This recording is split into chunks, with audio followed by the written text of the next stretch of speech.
Olha, o Partido Novo, por meio da Comissão de Ética Partidária, de acordo com uma nota divulgada aqui à redação da Jovem Pan, decidiu suspender liminarmente a filiação de João Amoedo até o encerramento do processo disciplinar aberto contra ele por possíveis violações estatutárias cometidas por ele. A decisão vem após João Amoedo declarar apoio ao candidato Lula, como nós acompanhamos, e ao longo ainda desta edição do Jornal da Manhã fala mais sobre esse assunto em relação a João Amoedo. Um outro destaque: senadores protocolaram requerimento para que seja votado com urgência o PDL, que derruba a censura imposta pelo Tribunal Superior Eleitoral à Jovem Pan. E sobre esse assunto a gente conversa agora com o senador Luiz Carlos Reis, do PP do Rio Grande do Sul. Tudo bem, senador? Bem-vindo sempre.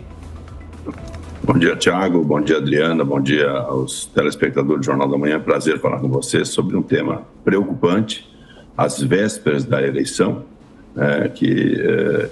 realmente o senador Lazier Martins entrou com esse projeto, eu assinei com ele.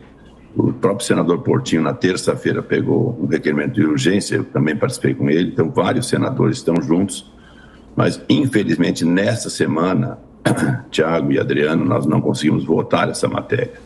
Sei que ficará para a semana que vem, mas é um respaldo não apenas para a Jovem Pan, que é o início do processo, seguramente outras emissoras de rádio, jornais do Brasil inteiro devem estar sob o mesmo problema que aconteceu com vocês da Jovem Pan. Então, por isso, esse projeto do senador Lazier, que eu me associo com ele, também a urgência do senador Portinho e outros senadores, para que pudesse votar, mas infelizmente ontem nós não tivemos sessão, hoje não teremos sessão. A sessão só ocorreu na terça-feira em algumas votações, ficará para a semana que vem, mas já é um respaldo que será dado para os órgãos de imprensa do Brasil inteiro, a começar pela Jovem Pan. Perguntas dos nossos comentaristas. Ricardo Salles. Reis, bom dia. Qual é a sua expectativa acerca da próxima legislatura, do que pode acontecer, do seu ponto de vista de exercício do poder fiscalizatório? Parabéns primeiro pela tua eleição, importante, você vai estar conosco no Congresso Nacional no ano que vem. Muda a base na Câmara, muda a base também no Senado Federal, isso é um ponto importante, que nós teremos uma base melhor, mais alinhada ao governo Bolsonaro. Agora, uma grande preocupação, Ricardo, se ganhar o Bolsonaro é uma situação, se perder é outra situação. Você sabe, colegas meus, eu fui deputado com o Fernando Henrique, com o Lula, com o Dilma, e agora com o Michel e também com o Bolsonaro.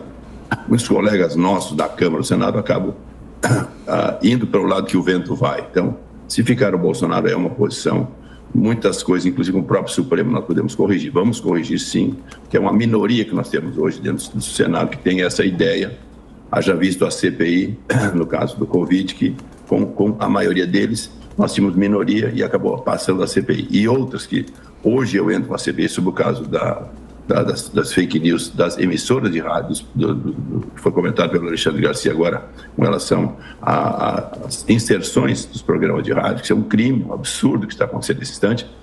Mas, em princípio, Ricardo, nós temos uma maioria melhor hoje na Câmara e também no Senado Federal para podermos enfrentar esse processo o ano que vem. A pergunta agora do Diogo Schelp.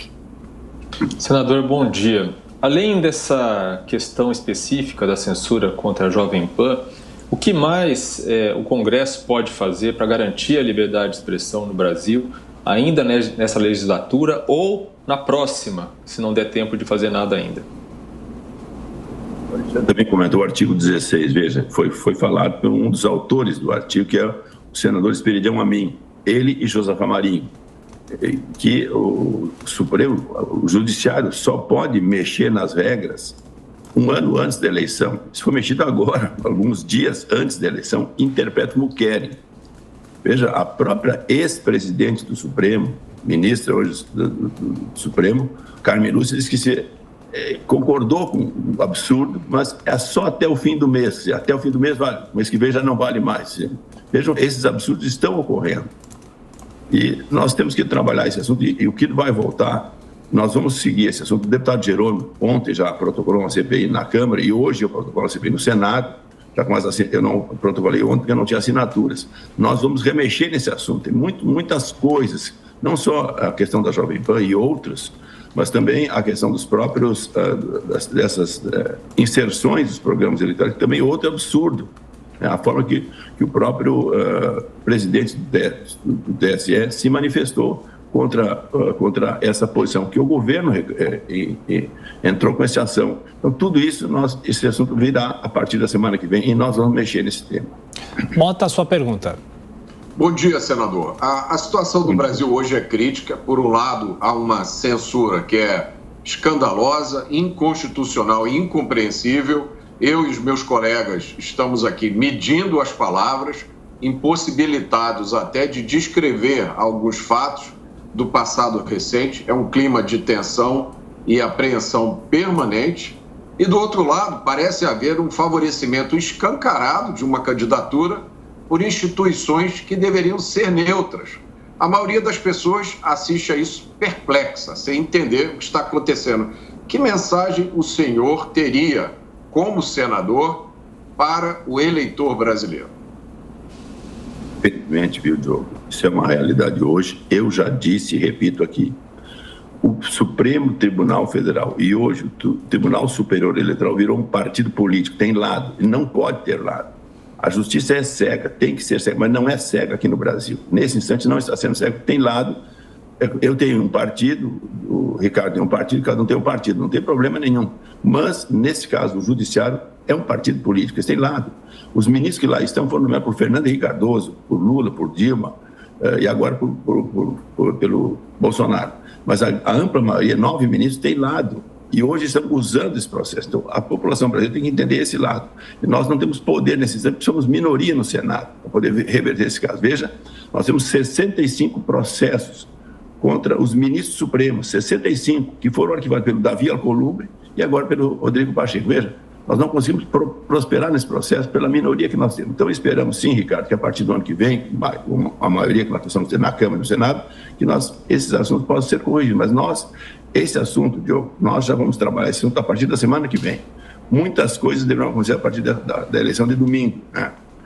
Tem muitas questões que nós já estamos sabendo. Não é apenas a Jovem Pan, não é apenas a questão agora do menino que foi digamos assim, suspenso lá da sua função do TSE, mas muitas coisas virão à tona a partir da semana que vem, que nós já estamos trabalhando nesse instante. Então, a mensagem ao eleitor brasileiro: vote consciente, né? Essas questões de hoje de conduzir o voto, que não deveria ser assim, está sendo conduzido o voto para um candidato, e infelizmente está acontecendo no Brasil nesse instante. Nós lamentamos que isso aconteça e vamos fazer o nosso trabalho. E a partir da semana que vem, muitas coisas deverão acontecer. O senador, e já que o senhor citou 2 vezes nessa entrevista por cima o assunto da denúncia da campanha de Jair Bolsonaro sobre a possível não inserção de diversas propagandas em algumas rádios do Brasil nesse período de campanha eleitoral, qual a opinião do senhor sobre o assunto? Faz bem o presidente insistir nessa briga neste momento? Como ele deve seguir esse episódio daqui para frente? Tem que insistir, Adriano, que é um absurdo essas 150 mil inserções que não passaram. Agora, já foi comprovado. Emissoras de rádio do Nordeste já se manifestaram a respeito do assunto. Emissoras que sabem o que aconteceu. Então, esse assunto volta semana que vem. O assunto Jovem Pan volta semana que vem e nós vamos remexer nesse assunto. Tem outras questões também que não vou falar agora aqui, mas que nós já estamos sabendo o que está acontecendo nesse instante, tentando conduzir a eleição. Conduzir a eleição é preocupante. Nem na ditadura dos governos militares nós tínhamos o que está acontecendo nesse instante, capitaneado pelo seu Alexandre de Moraes. Senador Luiz Carlos Reis, do PP do Rio Grande do Sul. Mais uma vez, obrigado pela entrevista. Até a próxima. Obrigado, Thiago, Adriano e a vocês. Um abraço. Obrigado.